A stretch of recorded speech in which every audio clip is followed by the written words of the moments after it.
Soccer Mania, kembali lagi di Soccer Angels News.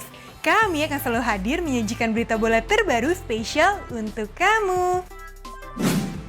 Timnas Georgia dan Timnas Republik Ceko berduel di Volkspark Stadion pada matchday 2 Grup F Euro 2024 dengan hasil akhir imbang 1-1.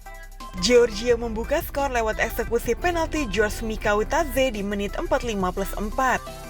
Ceko membalas melalui gol Patrick Schick pada menit ke-59. Masih dari Grup F Euro 2024, Timnas Portugal sukses memetik kemenangan kedua mereka di Euro 2024. Berhadapan dengan Timnas Turki, Selekau menang telak 3-0. Timnas Portugal unggul di laga ini berkat gol Bernardo Silva dan gol bunuh diri Samet Akaidin di babak pertama. Sementara Bruno Fernandes mengunci kemenangan Portugal dengan golnya di babak kedua memanfaatkan assist Cristiano Ronaldo. Berkat hasil ini, Timnas Portugal dipastikan lolos ke babak 16 besar Euro 2024. Dengan satu assist-nya, Ronaldo kini resmi menjadi top assist sepanjang masa Euro dengan total 8, menyamai rekor yang dipegang Poborski dari Ceko. Dan juga menjadi pemain tertua di Euro yang membuat assist pada usia 39 tahun 138 hari. Di match lain, Timnas Belgia berhadapan dengan Timnas Rumania pada matchday kedua Grup E Euro 2024. Pada duel di Stadion Cologne itu, Belgia menang dengan skor 2-0. Belgia membuka keunggulan pada menit kedua melalui Tielemans memanfaatkan assist Lukaku. Kemudian di babak kedua, Belgia memastikan kemenangan melalui gol Kevin De Bruyne. Klasemen Grup E Euro 2024 memanas usai kemenangan Belgia atas Rumania. Seluruh tim di grup ini masih punya peluang sama besar untuk lolos. Opta mencatat bahwa baru pertama kali ini terjadi dalam sejarah Piala Eropa, 4 tim dalam satu grup mengoleksi poin yang sama menatap laga terakhir fase grup. Matchday kedua fase grup Euro 2024 selesai dimainkan. Sejauh ini baru ada 3 negara yang lolos ke babak 16 besar. 3 negara itu adalah Jerman, Spanyol, dan Portugal. Jadi masih ada 13 negara yang bersaing lolos ke babak gugur. Sementara Polandia jadi satu-satunya negara yang tidak lagi berpeluang lolos ke babak 16 besar. Polandia dipastikan jadi juru kunci klasemen grup D.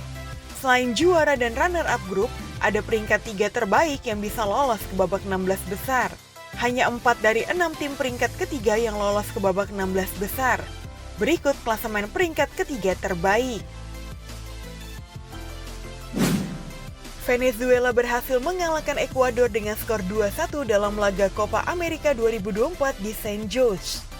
Ekuador mendapat kejutan besar karena sudah harus bermain dengan 10 orang pemain sejak menit ke-22.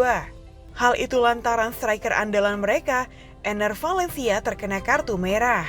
Walaupun kalah jumlah pemain, Ekuador berhasil mencetak gol lebih dulu melalui Sarmiento. Venezuela yang unggul jumlah pemain akhirnya berhasil menyamakan skor di babak kedua melalui Jonder Cadiz.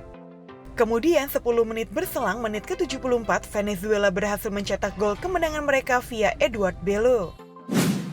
Di match lain, Meksiko berhasil mengalahkan Jamaika dengan skor tipis 1-0 dalam laga Copa America 2024 di Houston. Pada 45 menit pertama tidak ada gol yang tercipta. Setelah sejumlah peluang terbuang, Meksiko akhirnya bisa memecah kebuntuan di menit ke-69.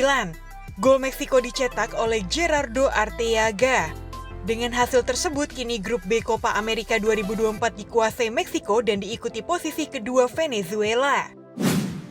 Buyar sudah harapan Chelsea dan Manchester United untuk menggunakan jasa Michael Olise di musim depan.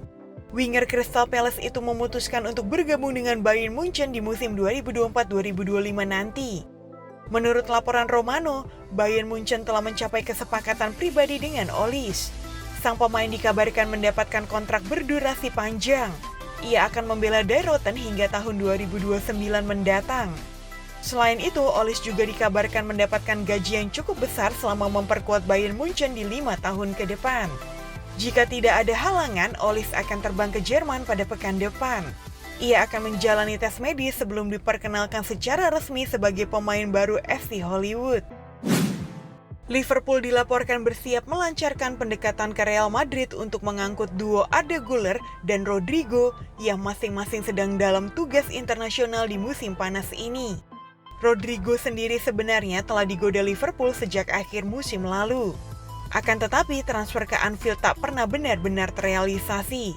Kini klub Merseyside akan bermanuver lebih serius demi bisa memiliki jasa striker muda Brazil tersebut.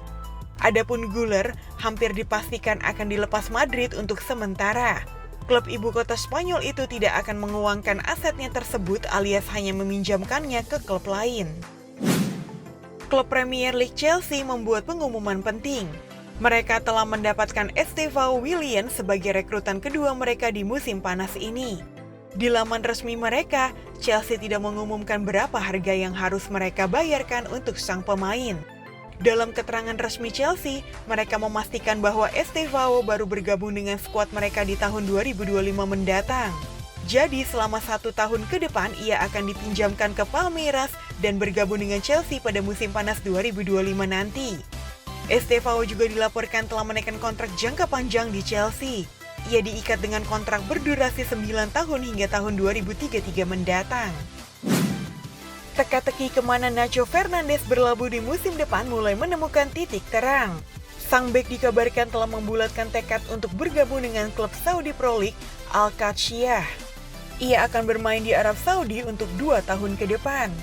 Sang bek dikabarkan sudah menjalani tes medis di Al-Qadsiah pada awal pekan kemarin.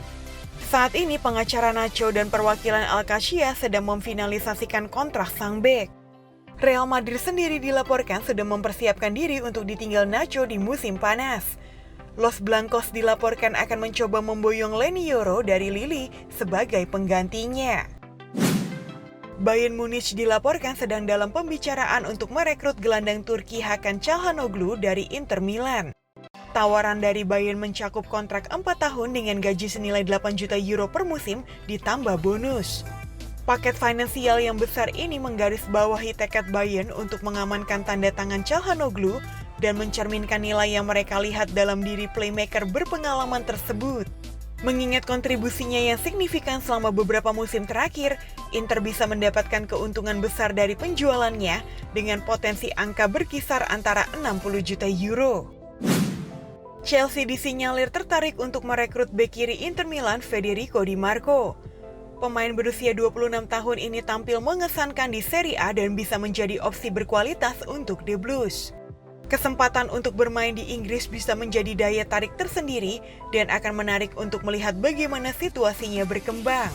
Namun mengingat fakta bahwa dia telah menandatangani kontrak baru dengan sang juara Italia, Inter tidak berada di bawah tekanan untuk menjualnya.